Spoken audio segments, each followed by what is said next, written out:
We're here to talk about the future of Agile and marketing. And with us today are four of the preeminent experts around Agile marketing. These are the people that pretty much invented it. So in the room today are Jim Ewell. Jim, raise your hand, say hi. And then Roland Smart, Frank Days, and Andrea Fryrear. How does the future of Agile, big A, look different from the future of agility? I think one of the things that's happening is that what I would say is the future of agility is going to impact the future of big A Agile. And what I mean by that is that I'm seeing companies wanting to be more organizationally agile, okay, which means that they're starting to apply it a lot more to other departments than simply software development or IT or operations. Marketing is certainly the one that we've been most involved with, but it's others as well. And I think that's going to influence Agile as we think about it today. I mean, one of the things that I'm seeing is that marketers are adopting a lot of Kanban, and you're starting to see this shift from, 80% of organizations were using Scrum. Now it's shifting, more to Kanban, for example. And other things that are going to happen that will, the tools will change, other things that will happen in trying to deliver agility to all these other departments, including marketing. Yeah, I think it's an interesting interrelationship, right? Like everybody wants agility, but not everybody's willing to do the work to be agile. And so like those things starting to influence one another, like you're saying, Jim, the capital A Agile frameworks will have to flex more than I think they like to accommodate some of those folks who want agility but aren't necessarily going to follow a playbook. So I think it's exciting, right? Like there's a lot of cool stuff down the road as we figure out what that interplay should and can look like. Yeah, and I think there's a challenge of trying to make sure that, marketing that we play along with Agile that exists across the organization. I think my team, we have multiple Scrum teams that are going at the same time, but we still 100% of all of my teams are just marketing people. So, as we start to think about rebuilding websites and rolling out new SaaS platforms that cross product marketing, product management, and all these in IT, that we need to find ways to kind of make sure that we are totally connected and totally aligned. I guess those are universal challenges, but I guess as marketers are now more broadly adopting Agile, those challenges become much more top of mind. Yeah, I'd build on that just by saying, if you step back or go up a few thousand feet, right?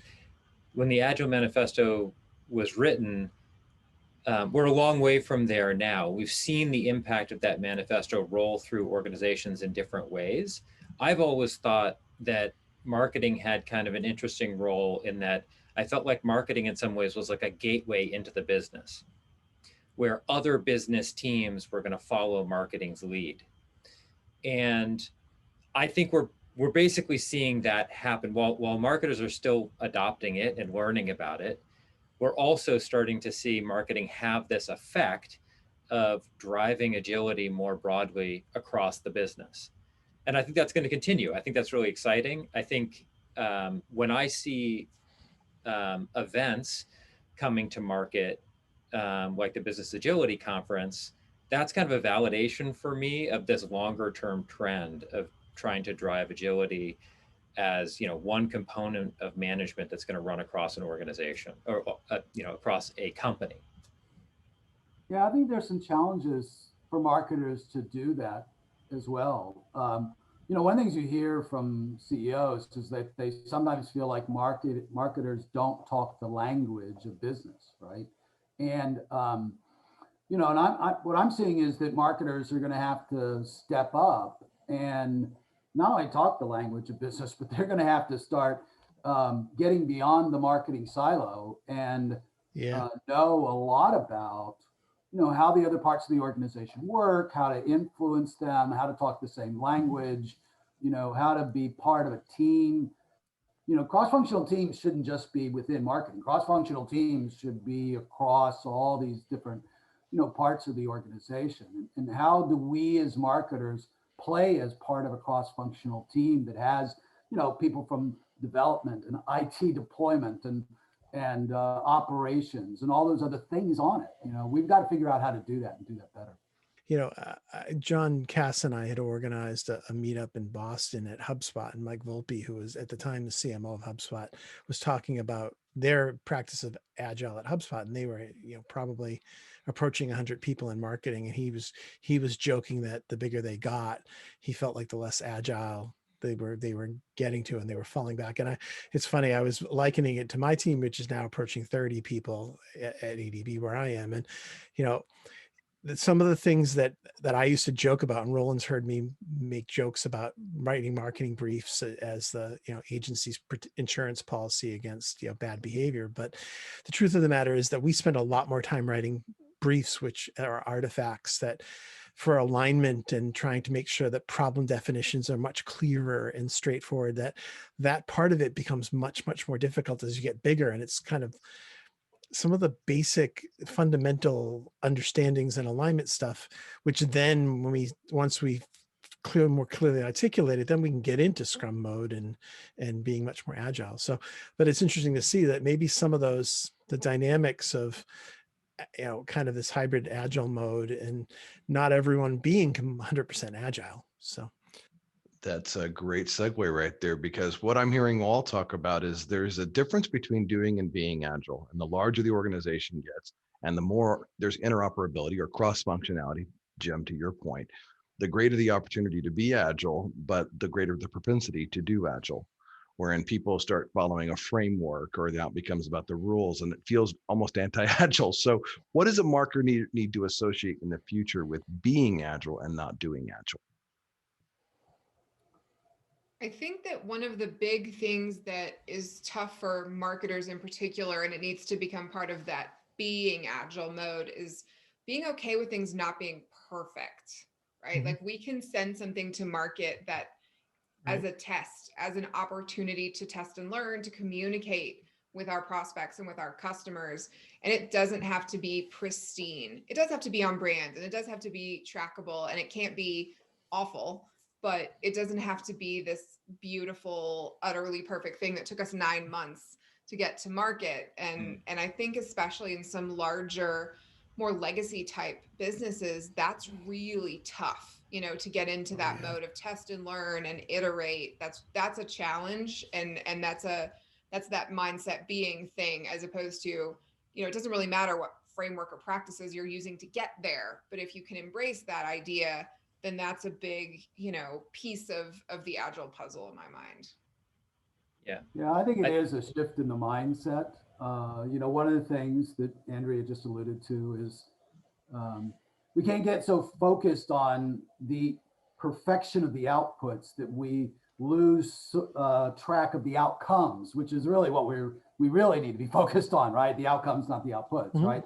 Of course, the focus on the customer and really trying to change our mindset from we're just doing these things to really putting ourselves in the place of that customer and trying to do these things for the customer. And then the other thing is, Frank, you alluded to this earlier, which is that, how do we change the decision making, right? And move from a top-down mentality to really where the decisions are decentralized, where we are giving up and allowing our teams to make all these decisions. All those things are part of having an agile mindset as opposed mm-hmm. to just doing agile. Yeah. Well, it does change, Jim, too, over time. I joined EDB a little more than 3 years ago, and we had 6 people in marketing. Oh, yeah. And I was an individual contributor at the time. And, I brought in Agile about 6 months after that. But you go through these evolutions in the growth of a company, depending where you are. And Roland, you had some of this at Pantheon when you were, there, where you go from managing tasks to managing projects to managing people to now, I manage managers, really. I manage my directors. I mean, it's kind of a building on what Jim said, is that, I went through a stretch where one Agile team was self-sufficient and that was fine. I spent a bit of time trying to really coach up the product owner, and she was working with the Scrum Master. And then the second team was a little more work, but we went through that exact same process. And now both of them kind of get to that self-sufficiency, not perfection, but definitely better enough, as I would often say, and, embracing the spirit of what we're trying to achieve. Going back to something Andrea said, I think, like, how do you be more agile? Well, one of the things that I'm always surprised about, and for the last year, I've spent my time having stepped out of a mid-sized company to work on a couple of startups, which means that, I'm on a small team and I'm in the trenches. The sleeves are fully rolled up, and having practiced Agile or trying to facilitate Agile in a lot of different roles, I keep coming back to just coming back to the basic fundamental principles. And I literally go back to the Agile Manifesto and just read those words and try and say, so, okay, I get it. I want to do the smallest thing that I can possibly do that's going to validate the direction that I'm going in. But even though I've been doing that for a long time, it's still not always clear what that is. And so I think there's something in there about a commitment to these core ideas in the Agile Manifesto that it's, I don't know, maybe I'll get to a point where I feel like I actually have mastery and fully have a grip on these things. But even at this point in my career and having practiced this for a while, I feel like I'm really continuing to challenge myself on, for example, what is the MVP? And I've literally over the last year found myself slice my MVP in half twice. And I thought it was an MVP. And I'm always surprised by how much you can trim it down even more. And so I think that there's definitely something about really committing to challenging yourself, challenging your teammates to really leverage and to think deeply about these core ideas. And the genius of the Agile, go ahead, Andrea, sorry. You go, Anthony. The genius of the Agile Manifesto was this over that. It wasn't in replace of. And this was the genius. There is genius in the and not just in the either or. And it's that tension to manage, not that problem to solve, that makes it so palpable and so easy to understand and make a decision. Even when you think you have it figured out, you still can go back to that and make another decision. I mean, so to your point, that is being agile. And the manifesto is great at that. Andrea. Oh, I was just going to say, and the ability to, like Roland said, to kind of hold one another accountable, and say, like, right, are you really at an MVP, or have you perhaps overlooked something there? Like at Agile Sherpas, this happened to us already this year. Like, we're getting ready to start trying out some more ABM initiatives, right? And so my ops people had, we need to do this playbook and we need this play and we need all these things right before and I was like, maybe we don't, right? Like, is there something smaller in there that we could do first and try and test? And we talk about Agile literally all day, every day. And we still fell back into that, we need all the things before we can do anything. It's just somehow it's instinctive, to get yourself super buttoned up before you take that first step. Just to dive into that example even more, to make it super tangible for people, like it may be that there's somebody on the team who's like, I've done an ABN program like this one before, so I don't need to validate it at this granular level, right? Well, let's have that discussion. Let's make sure that discussion happens and that the team is aligned on, well, like, is that an assumption? Is this case different? And what makes sense for this particular team on this particular project?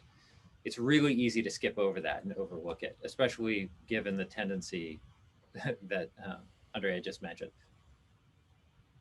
One of the areas that I think is a real area of growth for marketers, and I think this will be one of the areas of growth in the future, is the whole testing of assumptions and the whole build, measure, learn feedback loop and all that stuff, right? I mean, just testing stuff on a rapid basis and doing it and everybody, really becoming good at that and figuring out how to do that. I still see that as a challenge for many of the teams that I'm working with.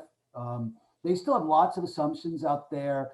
If they're testing, they're not doing as many tests as they would like a week, as I might recommend a week. I think that's just a tremendous area of growth for us. It changes the conversation. Jim, I mean, right, spot on. Out marketers tend to do what an old boss used to say, the anxious parade of activity. It's right. That's a It's great phrase. I can't take credit for that. It was a 5'3" British guy I used to work for who used to say, don't bring me your anxious parade of activity. Tell me what you're doing for the business? And I think OKRs really bring a lot of that discipline of having those hard conversations. And it's been, round, and my directors are great, and they're really results driven and focused, but trying to change that mindset again of what's going to be the outcome and what are we delivering, looking at the highest level OKRs at the executive leadership team, and then taking them down to my OKRs, and then taking them to their OKRs, and making sure they all ladder up. It's hard work, but it's super valuable. And from an alignment, back to the alignment topic, it's quite valuable. And then once you get down into the practical level, right? I don't know how you prioritize a backlog effectively without some kind of filter like that, right? Otherwise, it's just who's yelling the loudest. Okay, your card gets moved to the top, which is not, back to your point, Anthony, is not the way to drive outcomes, is not the way to show our impact as a function on the business outcomes. And I was working with a client the other day, and we were talking about prioritization and tying to executive leadership goals and things. And they're like, what if they don't have any?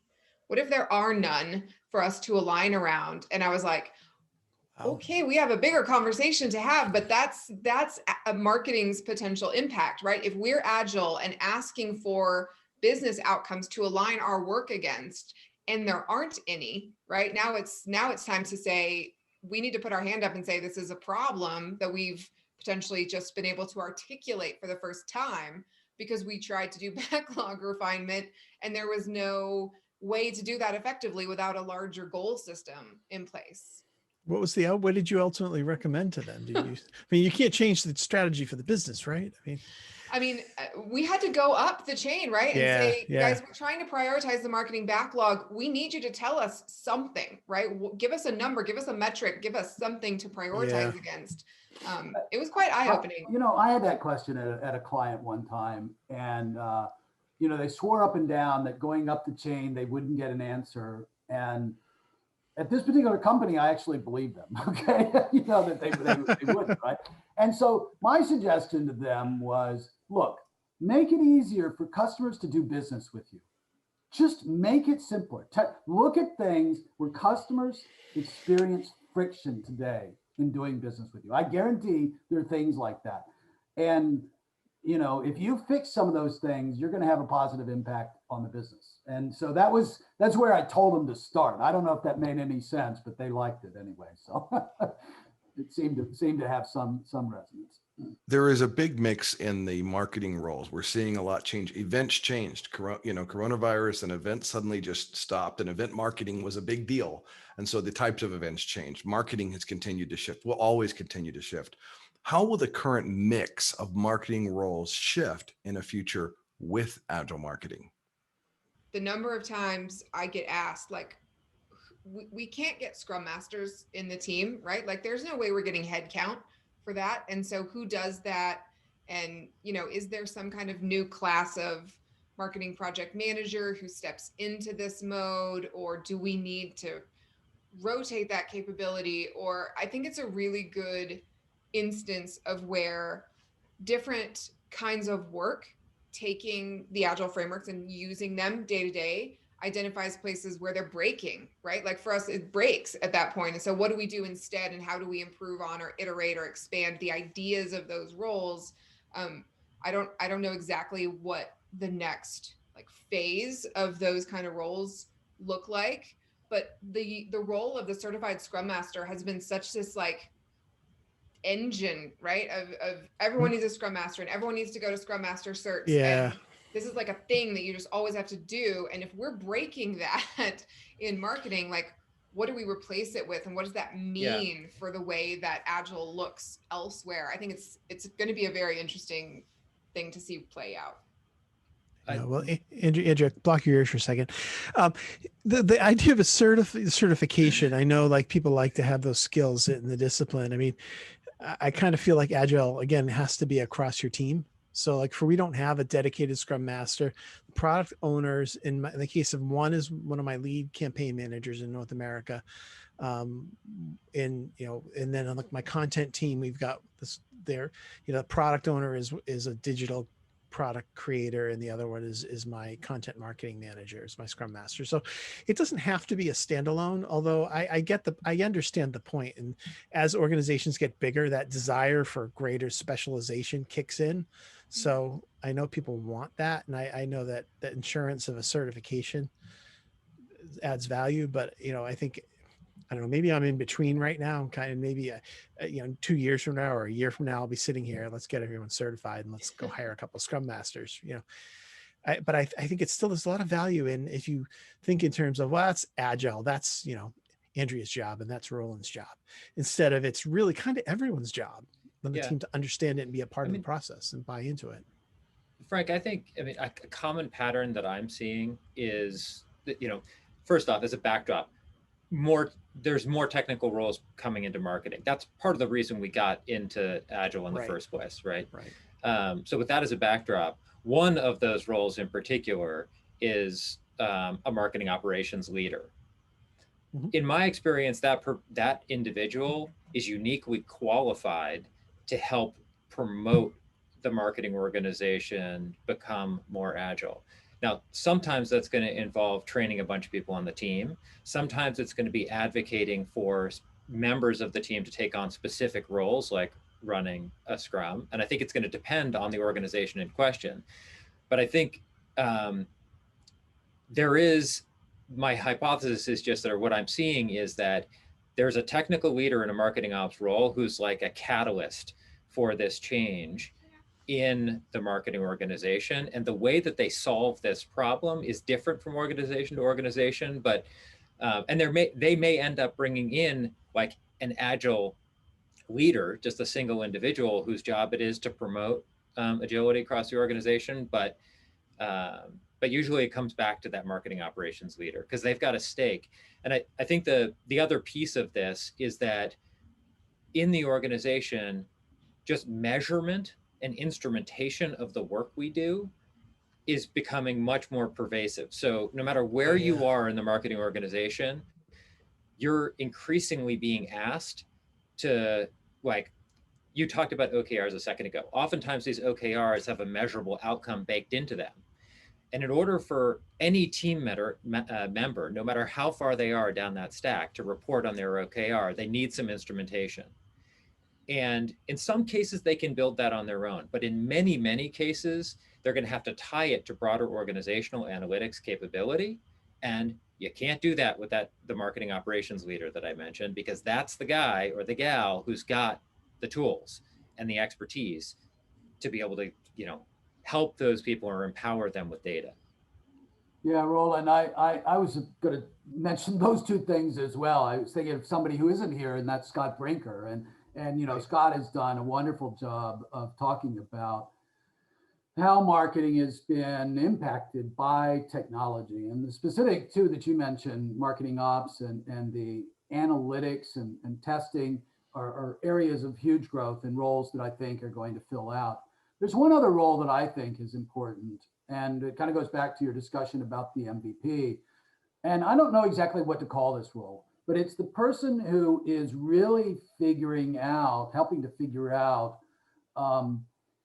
what do we test? What is that MVP? What are the things that we're going to do to grow? In small companies in Silicon Valley, it's usually they call them either the growth hacker or the growth leader, or they have various titles, right, to do that. And I'm not a big fan of the term growth hacker. I used a different term in my book, validated learning. But I do think that there is a unique skill set to trying to figure out, what tests exactly do we run? What things are we going, which customers are we going to experiment with? All of those kinds of things. And that kind of unique mindset may become a role, or it may be just something that every marketer is going to be expected to really learn. I'm not sure. For everybody here for the Agile 20 Reflect Festival, thank you so much for tuning in, and let's see what it's going to be like to go be agile together.